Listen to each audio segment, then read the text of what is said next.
Fala, galera! Aposte com seus amigos no melhor e mais fácil site para se apostar. Na Green Run, a cada amigo que você indicar, você ganha R$10 para apostar e pode convidar até 6 dos seus amigos para participar. Link na descrição. Tudo sobre essa final. E será agora, que sábado não vai sentir a final de novo, não? Ó, primeiramente, fala atleticana. Território hostil, Isso. hein? Galera chegando junto aqui no Furacão, irmão. Primeiramente, é uma honra minha estar aqui. Pô, maneiro. Primeira vez que algum influenciador ou algum comunicador do Atlético vem em um veículo de mídia do eixo Rio-São Paulo para falar só sobre Atlético, falar bastante aí sobre o nosso clube. Então, é muito importante para nossa torcida, é muito importante para mim. Então, agradeço aí o espaço. E com relação à final de sábado, eu acho que é um Atlético completamente diferente. É um Atlético que veio se preparando com os anos. É um Atlético que hoje tem jogadores experientes, tem jogadores campeões. Sim. Tem jogadores novos com muita gana. Tem humildade acima de tudo. Humildade foi o que trouxe o Atlético durante toda essa campanha da Libertadores. Até essa final. Mas o Atlético tem uma chave que eu acho que muitas pessoas estão desvalorizando. Essa chave se chama Luiz Felipe Scolari. É o treinador brasileiro que mais conhece de Libertadores. É isso aí. Simples assim. Então, eu acredito que não importa muito o resultado do que acontecer fim de semana. Porque, para mim, pelo menos, ter chego em uma final esse ano, depois de todos os erros de planejamento que ocorreram, depois de tudo que aconteceu nesse 2022, no início do ano do Atlético, eu acho que já é um título, deve ser reconhecido. Agora, se ganhar, eu acho que é realmente a consolidação do Atlético no meio dos grandes times do futebol brasileiro. Mas eu acho que, independente do resultado, eu tô muito orgulhoso do meu time.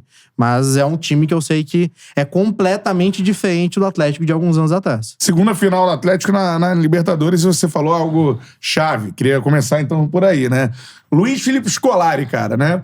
Como você disse, um cara que tem muita experiência na Libertadores, campeão com o Grêmio, campeão com o Palmeiras, entre outras campanhas, né, que ele fez que chegou longe, assim, um dos maiores nomes, né? Do futebol brasileiro até rei ali. do mata-mata. Isso. E até 2002, né, cara? Coroado com o pentacampeonato. Mas de lá pra cá, Isso. tem um episódio do 7-1. O Filipão participa da campanha do descenso, né? Do Palmeiras. O que aconteceu esse ano pro Filipão reencontrar? E mesmo assim é campeão brasileiro esse retorno em 18, né? É verdade, Com o Palmeiras é um campeão criticado. Foi até bacana o Paulo falar isso, do que ele acha que o trunfo é o Filipão, porque é num momento onde a maior parte do país estava torcendo o nariz. E o Filipão... como se já tivesse ultrapassado no futebol, né? E a campanha que ele faz com o Atlético bota de novo ele à baila daquela coisa do Filipão, copeiro, família escolar, né? Ó, o Felipão, pelo menos na minha visão, muitas pessoas tratam ele como extremamente ultrapassado, tratam ele como alguém que pode ser descartado, alguém que não serve mais para ser competitivo no meio do futebol. Mas o Felipão, após 2014, ele fez algo que muitos treinadores não têm peito para fazer. Ele se reinventou, mudou a comissão técnica dele de anos, trouxe o Paulo Turra, que é um ex-jogador, e é um cara que eu escuto de vários boleiros, que ele é um cara que tem ideias ofensivamente absurdas, é um cara que tem qualidades que devem ser mais valorizadas, que deveriam ser mais vistas. É um cara que é muito falado que pode ser o próximo treinador do Atlético. Então, é muito interessante ver a maneira com a qual o Felipão ele vem se reciclando. E o Felipão, a gente tem que lembrar, o 7-1, ele não é o maior culpado. Era uma entre-safra de jogadores do Brasil tenebrosa, vários jogadores, assim, complexos. Era uma situação também sociopolítica no Brasil muito difícil. Existia muita pressão por ganhar aquela Copa dentro de casa, e aí era escândalo de corrupção, e era manifestação na rua.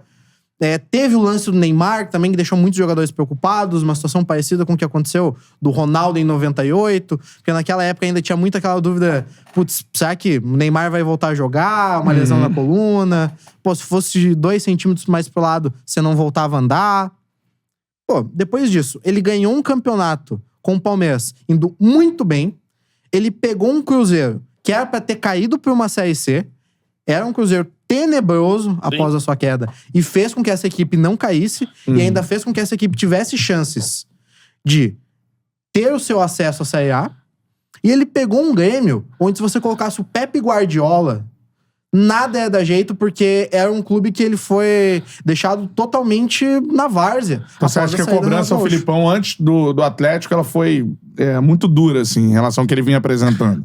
Eu acho que ela foi exagerada. Eu acho que a cobrança e as críticas, elas foram merecidas. Pô, é o treinador do 7-1. Teve ali a sua responsabilidade em uma queda do Palmeiras. Pô, em certos momentos chegou o Felipão ali, a galera imaginou, não, chegou no Cruzeiro, vai subir. Chegou no Grêmio, pô, vai tirar da zona. Só que existem situações que são insustentáveis.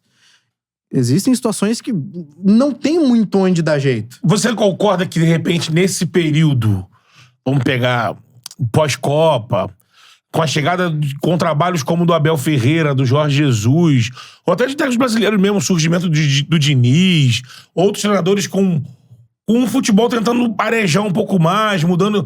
Isso acabou dando um choque pro futebol, porque não é só do Filipão, o Luxemburgo, que não era o chamado retranqueiro, tu vê que não consegue também mais grandes trabalhos. Isso acabou dando um choque, e porque quando o Palmeiras foi campeão com o Filipão, ele era campeão e criticado por... é o mesmo futebol. Ele coloca aquela linha lá atrás, até uma linha de 5, tem sempre alguém que cabeceia na frente. Ele usava muito o Davidson.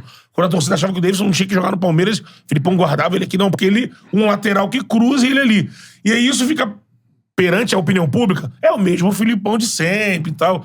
Mas em choque é esses outros trabalhos que mexeram mais, são mais ofensivos. Isso até acabou prejudicando ele, tu não acha? Eu acho que sim, prejudica, mas eu quero até fazer uma pergunta pra vocês dois. Vocês preferem o time de vocês ganhando e jogando mal, jogando feio, ou perdendo e jogando bonito? Não, óbvio que ganhando e jogando mal. Depende de quanto meu time investe também. Se meu time gasta milhões, eu acho que você vai exigir que... Depende, por exemplo, mas não tem que jogar sempre pra frente com futebol propositivo. Não, por exemplo, e o Palmeiras, só existe... E não existe só um jeito de jogar. Talvez o Abel Ferreira seja o maior treinador da história do Palmeiras e você não vê Isso também vai, eu acho, também com a qualidade de torcida, né? Tem torcida que o time pode ser milionário e se ele ganhar fechadinho, não vai reclamar. Exatamente. O Corinthians é um time assim. Sim, por exemplo. Que aceita jogar fechadinho. Então, assim, acho que tem isso também. É que é muito da alma do time. Só que tem outra questão. Não é nem sempre porque você gastou milhões que aquelas peças vão encaixar. Lógico. A gente pode tirar N exemplos de equipes. Flamengo mesmo. Porra, Sávio, Edmundo e Romário. Não tinha defesa, não tinha meio campo, mas tinha ataque. Sim. E vários outros times no mundo, até na Europa, que gastaram milhões e não conseguem cumprir com seus objetivos. O PSG é um baita exemplo. Não consegue cumprir com o seu principal objetivo, sendo o time que mais gasta do mundo. O City... ganhar a Liga dos Campeões, de preferência. Joga bonito. Sim, o time do Diniz. O Diniz já foi o treinador do meu time. Ele saiu do Atlético deixando o Bruno Guimarães de zagueiro. Improvisando o Pablo de lateral direito. Fazendo uma série de loucuras. E o Paulo Souza, assim. E ele fez o Atlético jogar o time. Fez. Eu lembro do Petralha elogiando ele. Infelizmente, eu vou ter que demitir ele porque o time não ganha, mas a filosofia de jogo nos encanta. A gente, por exemplo, aqui a gente vê que o Thiago Nunes é uma sequência do trabalho do Diniz. Isso é mesmo ou não? É, completamente. Ele pegou o estilo do Diniz. Eu não posso ser hipócrita. O Diniz evoluiu e o Diniz deixou uma base no Atlético muito importante. O Thiago pegou a base do Diniz, parou de inventar, colocou num esquema ali 4-2-3-1 e botou o time pra funcionar. Só que foi muito da base do Diniz. Tanto que após isso, o Thiago Nunes nunca mais conseguiu ter um bom resultado. Por quê? Porque foi muito dependente daquele background que o Diniz conseguiu colocar nos jogadores. Ele deu mais ritmo na transição, né? Pro time, né?